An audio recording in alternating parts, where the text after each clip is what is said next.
அன்புடன் நான். இது என்னன்னு பார்த்தீங்கன்னா, எண்ணெயில் போடுறதுக்காக, தலையில் தேய்க்கிற எண்ணெயில் போடுறதுக்காக ரெடி பண்ணி வச்சுருக்கிற வடகம்.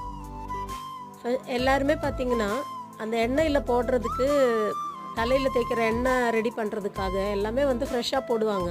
அப்போ என்ன ஆகுதுன்னா, எல்லாமே பச்சையாக போடும்போது அது வந்து நம்ம 1 லிட்டர் எண்ணெய் எடுத்துட்டோன்னா அது வந்து பார்த்திங்கன்னா ஒரு 3/4 லிட்டரு அந்த மாதிரி தான் நம்மளுக்கு கிடைக்கும் காய்ச்சி முடித்தோடனே.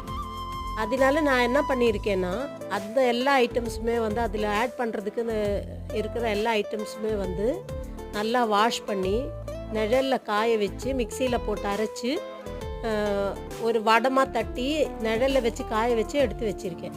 இப்போ நம்ம எப்போ எண்ணெய் ப்ரிப்பேர் பண்ணுறோமோ அந்த நேரத்தில் வந்து நம்ம அழகாக இது வந்து எவ்வளோ தேவையோ எடுத்து எண்ணெயில் போட்டுட்டு அழகாக எண்ணெயை ரெடி பண்ணிடலாம். இது இன்ஸ்டண்ட்டாக நான் ரெடி பண்ணி வச்சுருக்கேன்.